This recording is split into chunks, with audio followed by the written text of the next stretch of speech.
네, 오늘은 새 힘을 얻으리니라는 제목으로 또 함께 은혜를 나누고자 합니다. 2024년도 이제 새해가 밝았습니다.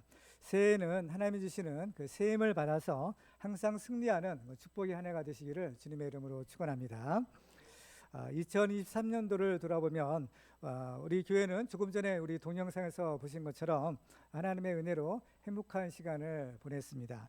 그렇지만 모든 사람이 다 행복한 시간을 보낸 것은 아닙니다. 세계적으로 보면 지금도 우크라이나와 러시아 간의 전쟁이 계속되고 있고 이스라엘과 하마스와의 전쟁도 역시 계속되고 있습니다. 우리나라도 예외는 아닌 것 같습니다. 특별히 지난주에 있었던 탤런트 고 이성균 씨의 안타까운 소식은 우리의 마음을 참으로 아프게 했습니다. 얼마나 힘이 들었으면 스스로 목숨을 끊어야만 하는 그러한 상황에 이르게 되었을까요? 사람이 살다 보면 꽃길만 걷는 것이 아니라 힘든 고비도 넘게 마련입니다. 시편 23편에 보면 시편 기자는 여호와는 나의 목자시니 내게 부족함이 없다라고 말합니다. 그렇지만은 그 주님께서 우리를 천국으로 인도하시는 길을 보면 항상 이런 푸른 초장으로 또 실만한 물가로만 인도하시는 것은 아닙니다. 때로는 이 사망의 음침한 골짜기를 지날 때도 있는 것입니다. 어려운 고비를 지날 때 필요한 것이 있는데 그것은 바로 그 고난을 이겨낼 수 있는 힘입니다. 이 힘이 있어야 그 고비를 뚫고 지나갈 수 있는 것입니다. 근데 문제는 이러한 힘이 우리에게는 없다라는 것입니다. 그 힘은 오직 전능하신 하나님만이 가지고 계신 것인데 하나님께서는 그 새 힘을 우리에게 주시겠다라고 약속하십니다. 오늘 말씀을 통해서 우리는 하나님이 주시는 새 힘을 받아서 2024년도에도 승리하고 또 승리하는 축복의 한 해가 되시기를 주님의 이름으로 축원합니다. 그러면 우리가 하나님이 주시는 그 새 힘을 얻으려면 어떻게 해야 될까? 오늘 본문을 통해서 이 세 가지 사실에 주목하여 간단하게 살펴보고 또 은혜를 나누고자 합니다. 첫 번째로 우리는 우리와 항상 함께 하시는 하나님을 믿어야 합니다. 먼저 오늘 본문에는 고난 중에 있는 이스라엘 백성들에게 주시는 말씀이 기록되어 있습니다. 27절 보실까요? 같이 읽을까요? 시작. 야곱아 어찌하여 내가 말하며 이스라엘아 내가 이르기를 내 길은 여호와께 숨겨졌으며 내 송사는 내 하나님에게서 벗어난다 하느냐. 아멘. 오늘 본문의 배경은 이제 남한국 유다가 바빌론에게 멸망을 하여 이 바빌론의 포로로 끌려온 이스라엘 백성들이 이제 거의 70년이 차가고 있는 그러한 시점이었습니다. 70년이란 세월은 거의 두 세대가 이제 더 지나간 그러한 세월이죠. 젊었을 때 포로로 끌려왔던 사람들은 이미 죽었고 또 바벨론에서 태어난 사람들도 거의 죽고 이제는 또 그 다음 세대만이 이제 살아남아 있었던 것입니다. 그 오랜 세월 동안 남은 자들은 그나마 혹시도 있을지 모르는 그런 소망이 있었는데 그런 소망마저도 잃어버리고 이제는 끝났다, 이제는 안 된다 하고 절망하고 낙심하고 있었던 것입니다. 그래서 이스라엘 백성들은 내 길은 여호와께 숨겨졌으며 내 송사는 내 하나님에게서 벗어난다라고 말하고 있었던 것입니다. 이 말은 하나님이 우리를 잊어버리셨고 또 우리를 버리셨다라는 그러한 뜻입니다. 그렇지만 이것은 그 사람들의 생각일 뿐이었던 것입니다. 하나님께서는 절대로 그들을 잊지도 않으시고 절대로 그들을 버리시지도 않으신 것입니다. 이사야서 49장 14절로 16절을 한번 같이 읽어볼까요? 시작. 오직 시온이 이르기를 여호와께서 나를 버리시며 주께서 나를 잊으셨다 하였거니와 여인이 어찌 그 젖먹는 자식을 잊겠으며 자기 태선한 아들을 긍휼히 여기지 않겠느냐. 그들은 혹시 잊을지라도 나는 너를 잊지 아니할 것이라. 내가 너를 내 손바닥에 새겼고 너의 성벽이 항상 내 앞에 있나니. 아멘. 하나님은 절대로 우리를 잊어버리시는 분이 아니라는 겁니다. 바로 우리 이름을 하나님의 손바닥에 새기실 정도로 우리를 결코 잊지 않으시는 것입니다. 우리가 이스라엘 백성들처럼 이 고난의 때를 지날 때에 알아야 될 사실이 있습니다. 첫째는 이 고난의 때는 영원한 것이 아니라는 것입니다. 이 고난의 때는 반드시 끝이 있는 것입니다. 하나님께서는 예레미야에게 이 바벨론의 포로의 기간이 70년이 될 것이다 라고 말씀해 주셨습니다.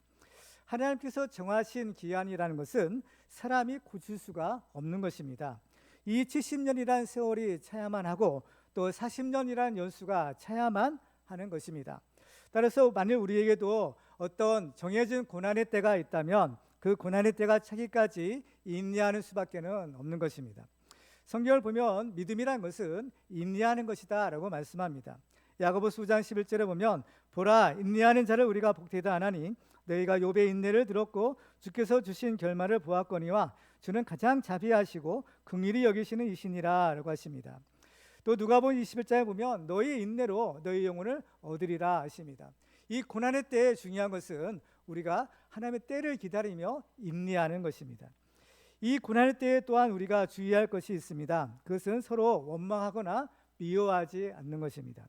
힘들고 어려우면 자연히 짜증이 나게 마련이고 또 우리는 이 어려움을 누군가 나 외에 다른 사람의 탓으로 돌리려는 그러한 악한 본성들이 사람에게는 있는 것입니다. 에덴 동산에서도 선악과를 따먹은 그 죄의 원인을 서로 다른 사람에게 돌렸던 것을 보게 됩니다. 따라서 우리의 가정에서도 우리가 주의해야 됩니다. 한 번 화를 내고 또 한 번 미워하게 되면 그것은 사랑하는 가족에게 또 상처를 줄 수 있기 때문입니다. 그렇게 되면 나중에는 반드시 후회하게 되는 것입니다. 우리에게 힘들고 어려운 일이 생겼을 때에는 그때는 무조건 서로 사랑하고 서로 용납해야 됩니다. 묻지도 따지지도 말고 그저 무조건 사랑한다 말하는 것이 해결 방법입니다. 그리고 한 번 더 안아주는 것입니다. 너 왜 이렇게 했니? 왜 저렇게 했니? 묻지도 따지지도 마시기 바랍니다. 그냥 안아주시기 바랍니다. 우리에게 이 고난을 허락하신 것은 분명한 하나님의 뜻이 있는 것입니다.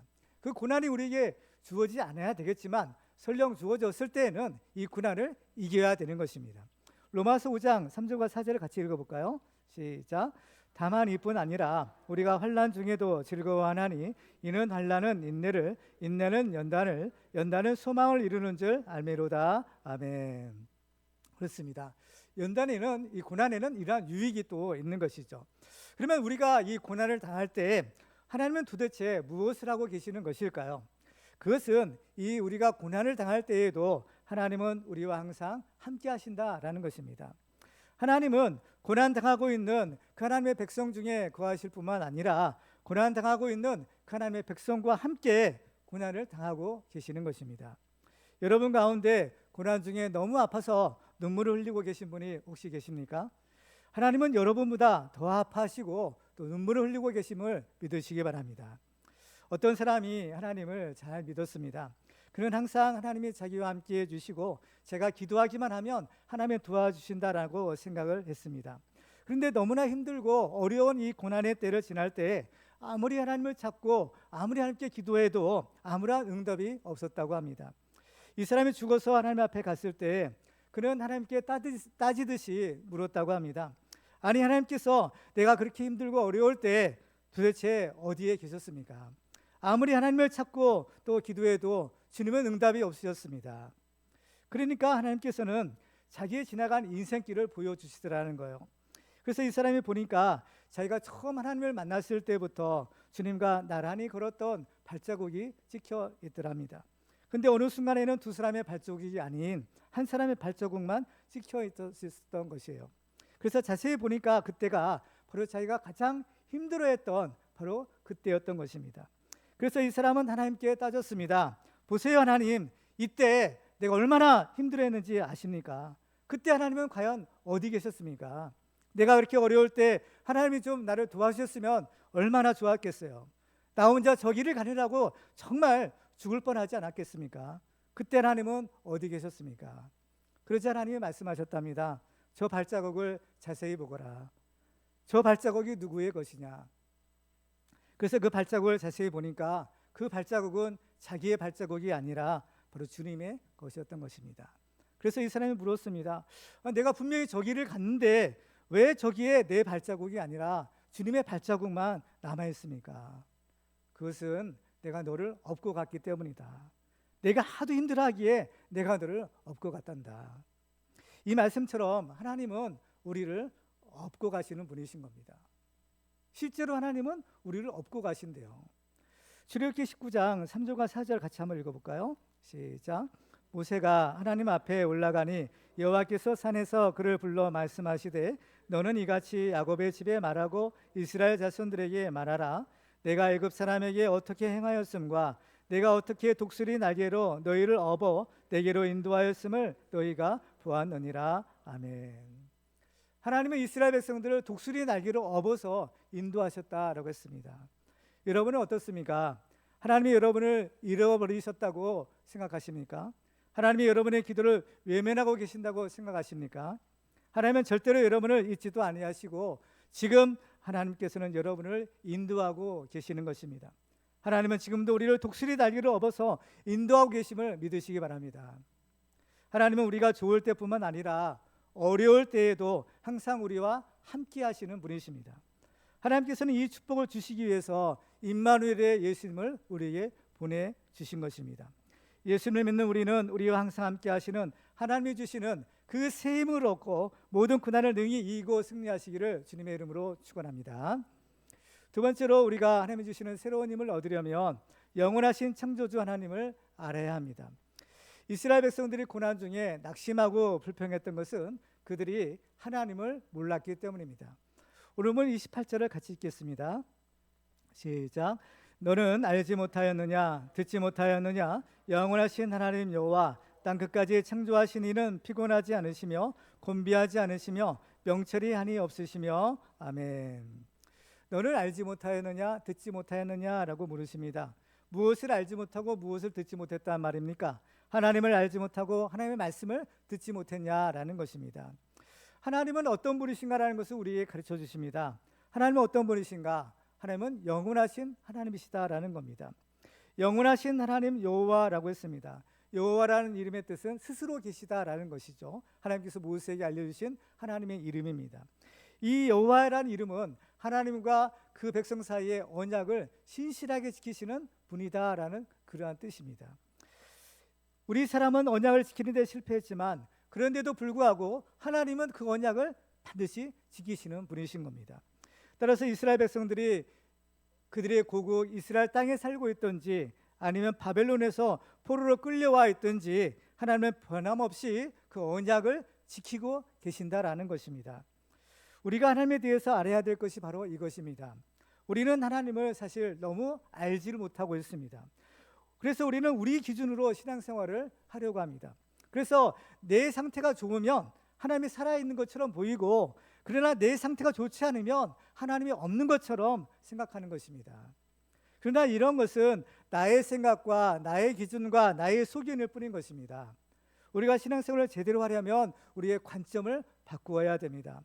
내 기준이 아니라, 내 소견이 아니라 하나님의 기준, 하나님의 말씀의 기준으로 살아야 되는 겁니다. 하나님은 영원하신 분입니다. 하나님은 영원히 변함이 없는 분이신 것입니다. 하나님의 기준으로 신앙생활을 해야만 우리의 믿음도 변하지 않을 수 있는 것입니다. 영원하신 하나님을 믿으시기 바랍니다. 아멘. 두 번째, 하나님은 창조주 하나님이시라고 하십니다. 땅끝까지 창조하시니라고 했습니다. 바로 하나님은 이 세상 만물을 지으신 분, 창조주 하나님이신 겁니다. 특별히 땅끝까지 창조하셨다고 했습니다. 여기서 이 땅끝이라는 것은 이스라엘 백성들에게서는 바로 이 그들이 포로로 끌려온 바로 이 바벨론을 의미하기도 합니다. 그렇죠? 그들이 바벨론에 끌려와서 그들의 압제 가운데 있었잖아요. 그들의 힘으로 어찌할 수 없는, 도저히 어찌할 수 없는, 상대할 수 없는 그 막강한 바벨론조차도 하나님의 손안에 있다라는 것입니다. 하나님이 계신지 안 계신지를 알고 싶으면 우리는 우리가 살고 있는 자연 만물을 보면 쉽게 알 수가 있습니다. 로마서 1장 20절을 같이 읽어볼까요? 시작. 창세로부터 그의 보이지 아니하는 것들 곧 그의 영원하신 능력과 신성이 그가 만드신 만물에 분명히 보여 알려졌나니 그러므로 그들이 핑계하지 못할지니라. 아멘. 핑계할 수 없다는 겁니다. 창조주 하나님이 살아계시다라는 가장 확실한 증거는 또한 바로 여러분 자신입니다. 하나님이 여러분을 지으시지 않았다면 어떻게 여러분이 지금 이 자리에 있을 수 있겠습니까? 핑계하지 못한다라고 했습니다. 손바닥으로 눈을 가리고 태양이 없다라고 말한다 한들 태양이 없어지는 것은 아닙니다. 하나님을 부인하는 것은 우리 자신의 존재를 부인하는 것보다 더 어려운 것입니다. 천지를 창조하신 하나님은 어떤 분이십니까? 피곤하지 않으시며 곤비하지 않으시며 명철이 한이 없으시다라고 했습니다. 피곤하고 곤비하는 것은 우리 사람의 일입니다. 그렇죠? 우리 사람은 조금만 일을 해도, 조금만 공부를 해도 금방 피곤합니다. 금방 곤비합니다. 그렇지만 하나님은 피곤하지 않고 곤비하지 않으시다라고 했습니다. 또 하나님은 명철이 한해 없으시다라고 했습니다. 하나님은 지혜가 풍부하신 분이신 겁니다. 지혜의 근본이 하나님이시죠. 그래서 이 지혜와 명철은 하나님이 이 세상을 창조하신 도구였던 것을 보게 돼요. 잠언 3장 19절에 보면 여호와께서는 지혜로 땅에 터를 놓으셨으며 명철로 하늘을 견고히 세우셨고 라고 했습니다. 그 누가 이 하나님의 지혜와 명철을 따라갈 수 있겠습니까? 우리는 그 하나님께서는 우리에게 하나님이 주시는 그 지혜를 주시는 분이신 겁니다. 우리가 하나님을 경외할 때 하나님께서는 그 어마어마한 그 놀라운 지혜를 우리에게 주시겠다 약속하십니다. 야고보서 1장 5절 한번 같이 읽어볼까요? 시작. 너희 중에 누구든지 지혜가 부족하거든 모든 사람에게 후히 주시고 꾸짖지 아니하시는 하나님께 구하라. 그리하면 주시리라. 아멘. 여호와를 경외하는 것이 지혜의 근본이요 거룩하신 자를 아는 것이 명철이다 라고 했습니다. 왜 하나님을 아는 것이 중요하냐면 우리가 하나님을 아는 만큼 믿을 수가 있고 하나님을 믿는 만큼 새 힘을 얻을 수 있기 때문입니다. 우리는 영원히 변함없으신 신실하신 그 창조주 하나님을 알아감으로써 날마다 새로운 힘과 능력을 얻으시기를 주님의 이름으로 축원합니다. 마지막으로 하나님이 주시는 새로운 힘을 얻기 위해서는 우리에게 새 힘을 주시는 하나님을 앙망해야 합니다. 오늘 본 30절을 보면 우리 인간의 연약함에 대해서 이렇게 또 다시 한번 반복해서 말합니다. 소년이라도 피곤하며 곤비하며 장정이라도 넘어지며 쓰러지되. 이 소년과 장정이라는 것은 인간의 어떤 그 절정에 이르는 그런 시기잖아요. 아무리 해도 그렇죠? 지침이 없는 그런 인생의 황금기입니다. 그렇지만은 아무리 인생의 황금기에 소년과 장정이라도 피곤하고 넘어진다라는 것입니다. 이것이 인간의 연약한 모습입니다. 그렇지만은 하나님은 어때요? 이러한 연약한 우리 인간에게 힘을 주시는 분이에요. 오늘 29절에 보면 피곤한 자에게는 능력을 주시며 무능한 자에게는 힘을 더하시나니 라고 했습니다. 힘과 능력을 주시는 하나님. 그럼 우리가 어떻게 할 때 하나님 주시는 그 힘과 능력을 얻을 수 있겠는가? 자, 하나님을 앙망하라고 했어요. 자, 31절 같이 읽겠습니다. 시작. 오직 여호와를 앙망하는 자는 새 힘을 얻으리니 독수리가 날개치며 올라감 같을 것이요 다른 박질하여도 건비하지 않겠고 걸어가도 피곤하지 아니하리로다. 아멘. 오직 여호와를 앙망하는 자 새 힘을 얻을 것이다 라고 했습니다. 이 앙망한다라는 말이 있어요. 앙망해야 새 힘을 얻을 수 있는데 과연 이 앙망한다는 것이 과연 무슨 뜻이냐? 두 가지 의미가 있는 겁니다. 하나는 바로 인내하면서 기다리는 것입니다. 그렇죠? 기다리는 것, 인내하는 것. 그렇죠? 하나님을 기다리는 겁니다. 특별히 이스라엘 백성들 가운데는 이 바벨론의 70년의 포로 기간 동안에 어떻게 해요? 인내하는 것이 필요하다고 했죠. 그 고난의 때를 인내하는 것이 중요한 겁니다. 그 하나님의 도우심, 그 하나님의 때가 차기까지 그 고난의 자리지만 그 자리를 지키는 겁니다. 그렇죠? 왜? 그 자리는 하나님이 정해 주신 자리이기 때문인 거죠. 그 다음에 이 앙망한다는 말은 간절하게 기다린다라는 그런 뜻을 또 가지고 있는 것입니다. 그러니까 참고 기다리는 것과 간절함, 바로 이것이 앙망하다라는 뜻인 거예요. 잠언 8장 10절에 볼까요? 시작. 나를 사랑하는 자들이 나의 사랑을 입으며 나를 간절히 찾는 자가 나를 만날 것이니라. 아멘. 바로 이 고난의 때를, 고난의 자리를 지키고, 그죠? 인내하고 또 그 하나님의 도우심을 간절히 바라는 거, 그죠? 바로 이것이 앙망이라는 거예요. 앙망. 근데 이것은 하나님에 대한 믿음이 있어야만 가능한 거겠죠. 그 하나님에 대한 믿음을 전제로 하는 겁니다. 그죠? 우리가 이제 예수님의 재림을 지금 사모하고 있는데 그 예수님의 재림을 우리가 기다릴 때도 어때요? 이 간절히 사모하라는 말이 있어요. 베드로후서 3장 12절에 보면 하나님의 날이 임하기를 바라보고 간절히 사모하라라고 했습니다. 이렇게 정말 우리가 하나님이 주신 그 자리, 비록 그 자리가 고난의 자리일지언정 바로 그 자리에서 어때요? 인내하면서 하나님의 도우심을 간절히 기도하고 구할 때 하나님이 주시는 새 힘을 얻을 수 있는 겁니다. 그 새 힘이란 것은 어떤 것이냐? 바로 독수리가 날개치며 올라감 같을 것이요 다른 박질하여도 곤비하지 아니했고 걸어가도 피곤하지 아니하리라 라고 했습니다. 특별히 여기서 새 힘을 얻으리니라고 했어요. 이 원문의 뜻을 보면 이것이 바로 어떤 얼었던 땅에서 그렇죠? 이런 풀들이 봄이 되면 새로운 풀들이 이렇게 움터 나오잖아요. 그 얼음을 뚫고 이제 새싹이 솟아 나오는 거, 또 나무에서 어린 그 순이 이제 터져 나오는 거, 이것을 의미하는 것이 새 힘이라는 겁니다. 그러니까 눈에는 잘 보이지가 않아요. 어떤 급격한 어떤 기적적인 그런 급격한 변화는 보이지 않지만 그러나 그 속에 뭐가 있어요? 생명력이 있는 겁니다. 생명력이기 때문에 눈에는 잘 보이지 않지만 거기에는 살아 역사하는 이런 역동적인 힘이 있는 겁니다. 그렇죠? 그 겨울을 이어내는 그 봄의 일종의 기운과 같은 것이에요. 그래서 독수리가 날개치며 올라감 같을 것이요 라고요. 이러한 하나님의 새 힘을 얻으면 마치 독수리가 하늘을 날아오르듯이 그러한 뭐예요? 시야를 갖게 된다는 겁니다.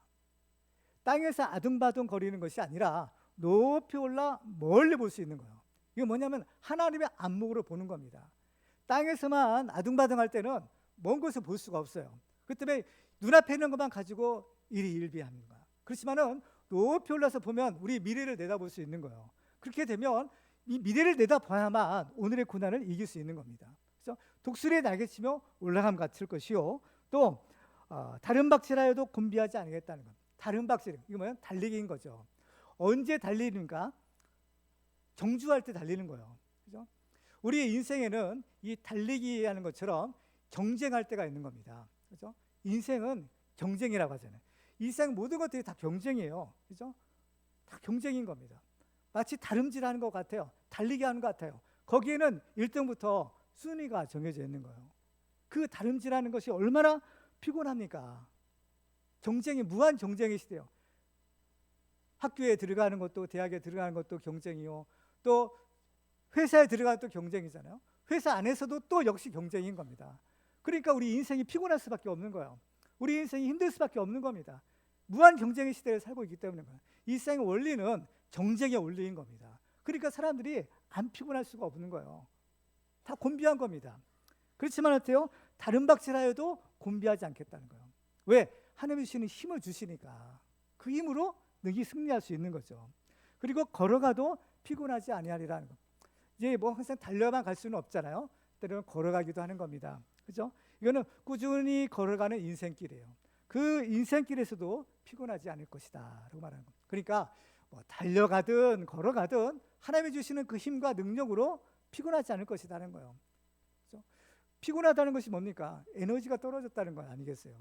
한참 뭐죠? 운동을 한다든지 일을 한다든지 기운을 다 쓰고 나면 피곤한 거예요. 에너지가 떨어졌기 때문인 거죠. 생명력이 떨어진 겁니다. 그렇지만은 하나님께서 새 힘을 공급해 주시면 그 새 힘을 주시리니라는 것은요, 이 문법적인 형태를 보면 계속의 뜻이 있어요. 한 번만 주고 찔끔하거나 하는 것이 아니라 하나님이 계속해서 공급해 주신다는 거죠. 마치 나무와 가지와의 관계처럼 주님께서 우리에게 계속해서 새로운 힘을 주시는 겁니다. 성령의 충만함을 우리가 받고 일하는 거죠. 그렇기 때문에 우리는 우리의 인생이 피곤할 수밖에 없는 인생이지만 하나님의 새 힘을 받으면 독수리의 날개치면 같이 그러한 피곤하지 않는 인생을 살 수 있는 거죠. 그래서 이러한 사람이 누구냐? 성경에 보면 한 사람을 찾아볼 수가 있는데 그 사람이 바로 사도 바울이었던 겁니다. 사도 바울이 그 능력에 대해서 이렇게 말씀해요. 빌립보서 4장 11절 이하에 보면 내가 궁핍함으로 말하는 것이 아니라 어떠한 형편이든지 나는 자족하기를 배웠노니 나는 비천에 처할 줄도 알고 풍부에 처할 줄도 알아. 모든 일 곧 배부름과 배고픔과 풍부와 궁핍에도 처할 줄 아는 일체의 비결을 배우노라. 같이 읽을까요? 시작. 내게 능력 주시는 자 안에서 내가 모든 것을 할 수 있느니라. 아멘. 풍부에 처할 줄도 알고 빈궁에 처할 줄도 안다. 전천후인 겁니다. 그야말로 높이 하늘을 나르는 겁니다. 땅에 매여 있는 것이 아니라 높이 올라오는 거죠. 그래서 이것이 바울의 능력이라는 거예요. 그래서 바울은 결국에는 최후의 승리를 거둡니다. 디모데후서 4장 7절과 8절 같이 읽겠습니다. 시작. 나는 선한 싸움을 싸우고 나의 달려갈 길을 마치고 믿음을 지켰으니 이제후로는 나를 위하여 의의 면류관이 예비되었으므로 주 곧 의로우신 재판장이 그날에 내게 주실 것이며 내게만 아니라 주의 나타나심을 사모하는 모든 자에게도니라. 아멘. 바울은 이러한 능력을 힘입었기 때문에 나의 달려갈 길을 다 마치고 믿음을 지켰다라고 승리의 선언을 할 수 있었던 겁니다. 우리도 사도 바울처럼 선한 싸움을 또 싸워야 되고 또 달려갈 길을 달려가야 합니다. 우리는 오직 여호와 하나님만을 앙망함으로써 독수리가 날개치며 올라감 같은 새로운 힘을 공급받아서 달려가도 곤밀치 아니하고 걸어가도 피곤치 않는 그러한 믿음의 승리자가 다 되시기를 주님의 이름으로 축원합니다. 이제 말씀 맺겠습니다. 피곤하고 힘든 우리의 인생길에서 끝까지 승리하기 위해서 우리는 하나님이 주시는 새 힘을 공급받아야 합니다. 그 새 힘을 공급받아서 우리는 항상 주님 주시는 2014년도에도 항상 믿음의 선한 싸움에서 이기고 승리하고 끝까지 인내하며 달려갈 길을 다 달려가는 우리 모두가 다 되시기를 주님의 이름으로 축원합니다.